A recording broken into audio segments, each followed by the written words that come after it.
Okay, I just wanted to begin our discussion of energy systems optimizations. And so if you have referred to the syllabus, you will see then at this particular point in our course, after covering quite a bit of the thermodynamics of propulsion systems, engine systems, vapor compression types of systems, refrigeration systems. There were a couple of lectures that were indicated that involve energy systems analysis. And so this is something that's been added to this particular course. If you go into Blackboard under the course material, you will find that I have a folder under the lecture material. I do have a folder at the end that is entitled Optimization of Energy Systems.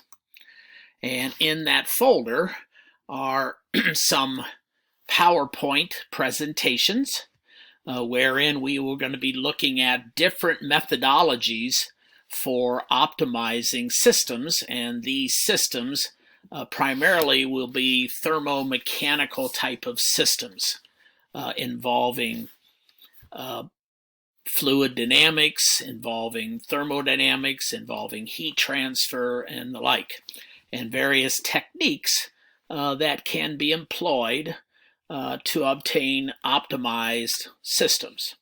The first one that we'll begin with this week is a technique referred to as dynamic programming. We will then have a problem that I will be assigning, and in order to solve that particular problem, I have provided for you a beginning of an Excel spreadsheet that you'll be able to use to begin the analysis of this particular type of programming technique.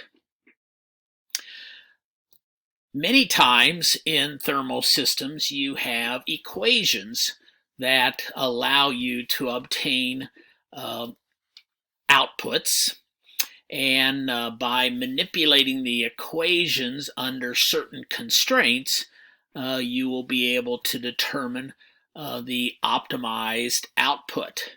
And so the second technique that we'll look at a little bit later is referred to as geometric programming. And again, this is one wherein we have equations that have constraints associated with them. And these equations basically represent object functions associated with typically cost as a function of various assets or various operating conditions that will be able to change or modify within certain constraint boundaries. And this is just another type of technique. And that will then lead us to a discussion that you may have already seen in a mathematics course, which is the technique of Lagrangian multiplier. And the Lagrangian multiplier system allows us to also obtain optimized, either minimized or maximized functions as a function of various independent variables that can be changed, as well as constraints associated with those individual variables. And so what we'll then begin today, we'll begin looking at the PowerPoint that's entitled Dynamic Programming. So I'll go ahead and pull that up. And so again, this is the first of three different techniques that we're going to look at for optimization of energy or thermal types of systems, thermodynamic, thermomechanical types of systems. And so the first one is the first example of a technique called dynamic programming is looking at a pipeline. And the pipeline is such that you have a station here on the far left that is identified as station A, and you have a station here on the far right that's identified as station E. Now, in between those stations, one has a group of substations. And so this may be a pipeline going across, Indiana, or going across Illinois, where Indianapolis is one of the terminuses, Chicago is one of the other terminus, and you have various locations along the ways with various other pipelines or substations that the oil or whatever it is you are piping can go through. And so in this particular problem, what you know is by passing successively through these various nodes, we have a certain cost associated with going from one node to another node. Now, the intermediate nodes that are listed as B, C, and D consist of 4 different substations. And so we have B1, B2, B3, and B4. Likewise, we have C1, C2, C3, and C4, and we have D1, D2, D3, D4, and then finally all 4 of those lead over to the final station, which would be, in this particular case, is indicated as E2, just because it's on the same line as the 2 stations of these intermediate points. Likewise, the beginning point A was listed as A2 just because it's along that same line here. And so in this particular problem, what you have, or what you see, is you see the cost associated with pumping from A2 to, let's say, B4. And that cost is listed here as 20 units. And then if instead of going to B4, if it was desired to go from A2 to B3, the pumping cost was 17. And then if you decided to go to station B2, the pumping cost, as you see here, is 16 units. And then finally, going from A2 to B1, it's 20 units. And so what we have on this description, this graphical description, are the cost associated with going from the initial point to one of the original 4 points along the various substations. Likewise, once we get to some place here on D, there's also a cost associated with that final run. And we see from D4 to E2, it cost us 20 units. D3 to E2, it cost us 16 units, and so on. D2 to E2 is 15 units, and then finally D1 to E2 is 20 units. Now, obviously, as we then go and look at the intermediate passageways, if we end up at this particular point, if we end up at B4, obviously there are 4 possible ways to go from B4 heading to the right, and we can either come over to C4, we can go to C3, we can go to C2, or we can go to C1. And each of those 4 would have a cost. Likewise, if we ended up at 3, there are 4 different paths that we could go, which would correspond to 4 additional costs. If we ended up here at B2, there would be 4 paths there, and so on. Once we arrive at one of these locations on C, there are 4 possibilities. Another 4 possibilities, 4 possibilities, and 4 possibilities. And so what we see is between B and C, there's a total of 16 different paths. Between C and D, there's a total of 16 different paths.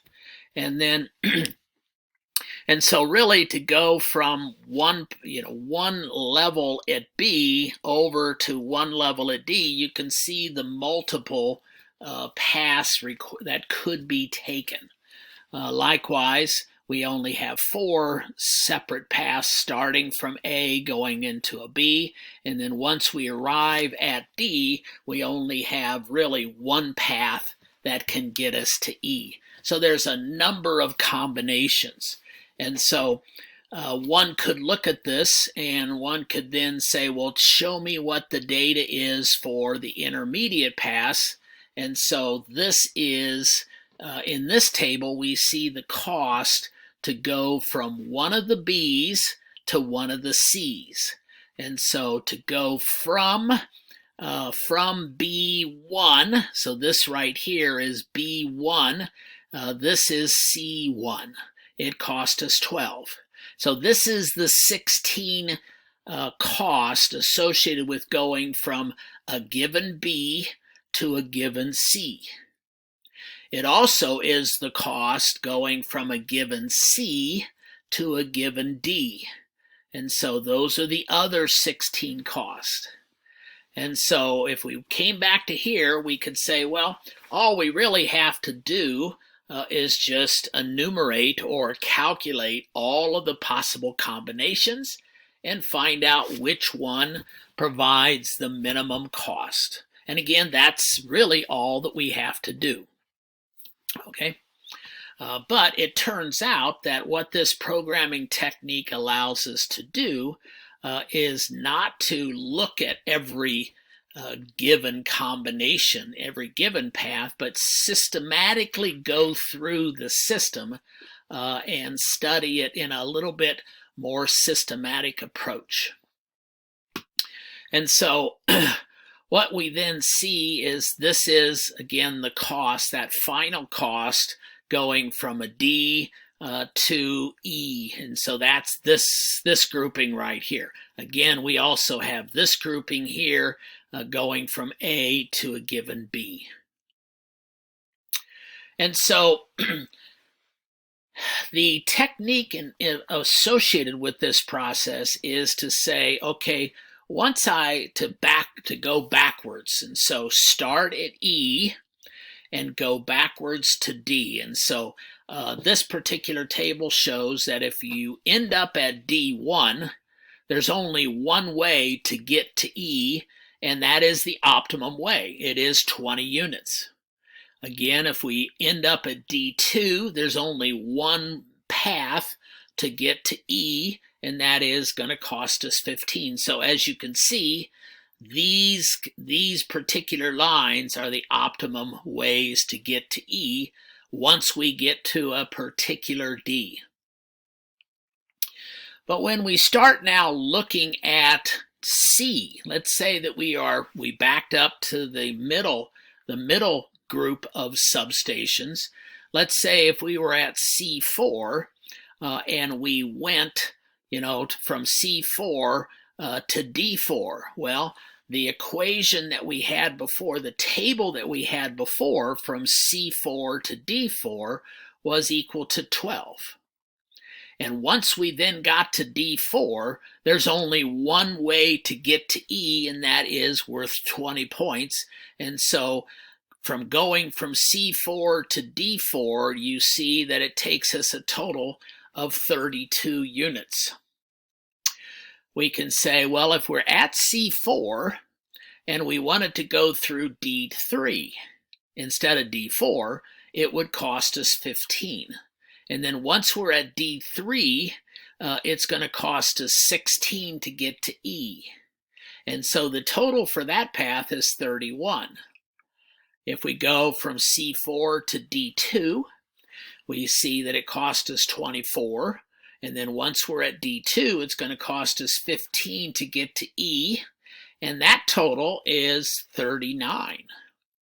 And then if we're at C4 and we go down to D1, we see that in the table that cost us 28.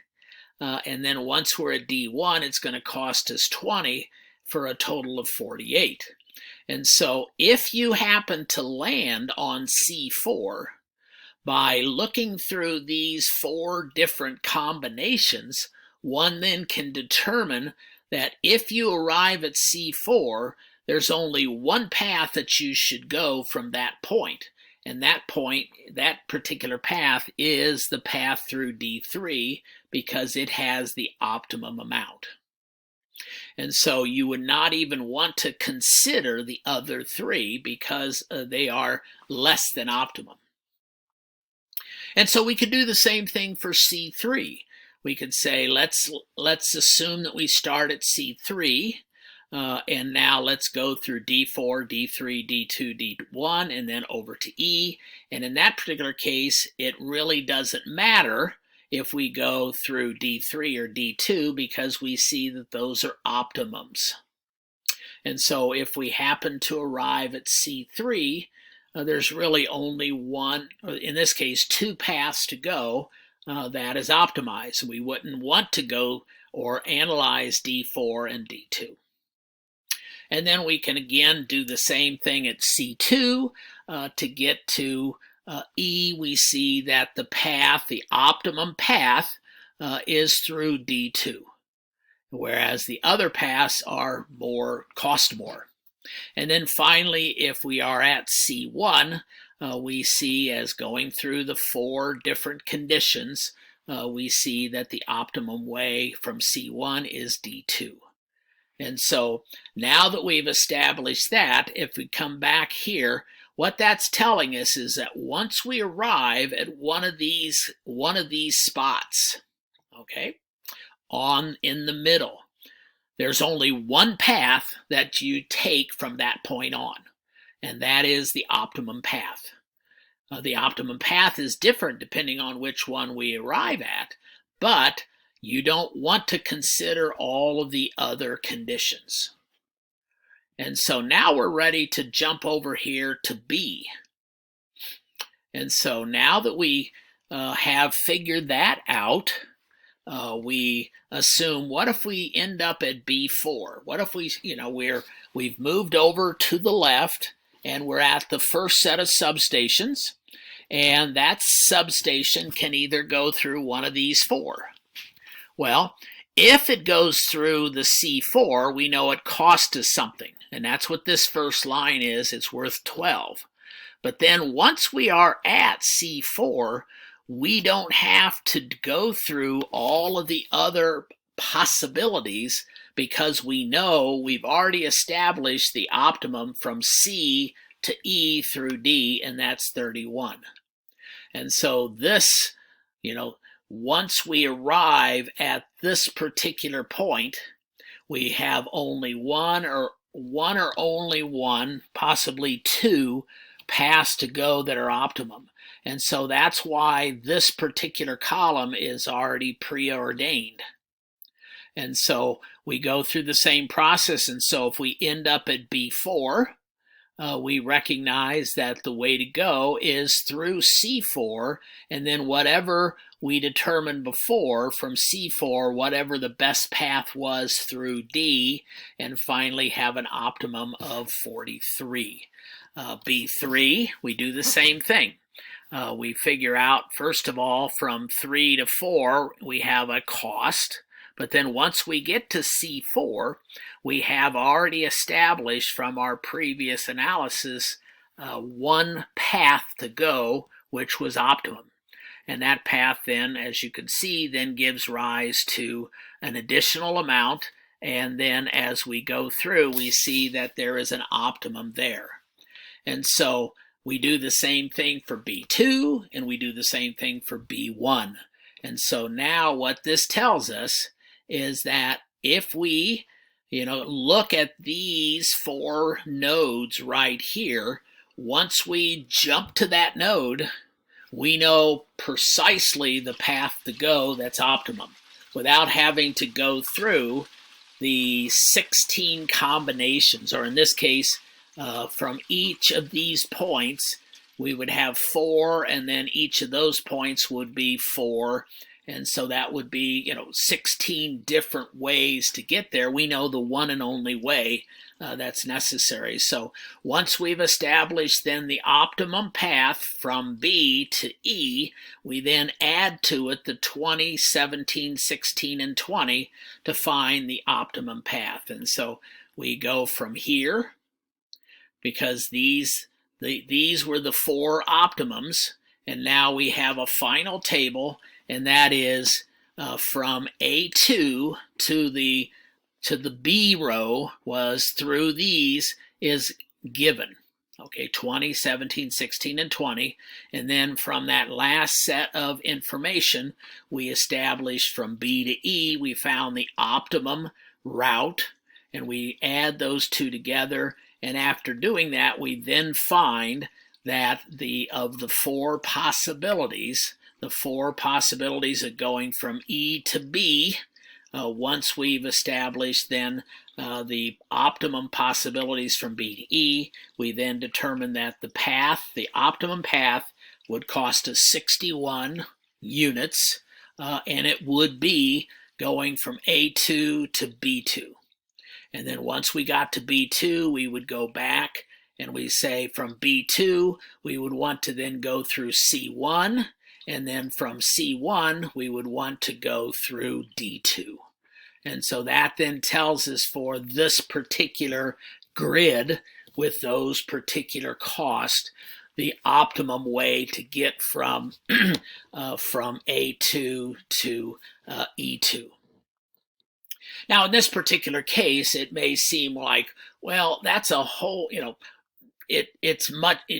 just going through all the combinations would have been simple. But if the amount that it costs to go from one point to another point, if that calculation or if that is an analysis that is lengthy or costly, we really only want to have to do it one time.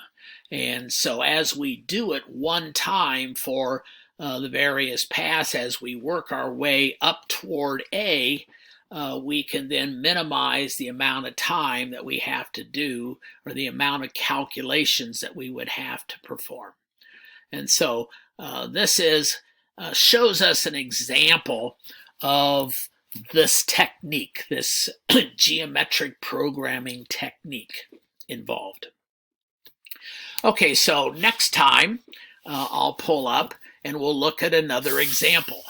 And this next example corresponds to bringing something in through a system wherein there are certain types of filters, and the filters then cost us a certain amount or will perform a certain process. Our ultimate goal in this is to go from 0.6% protein to 6% protein. But we have to then consider each of the individual stages and the cost of these various stages as we work our way through the system, getting to the ultimate goal. So one can think of this as similar to the piping problem we just did. We start at one station, we have to end at a final station, and in between we have various paths to go through that are going to cost us a certain amount. And so we'll pick up here on the next video.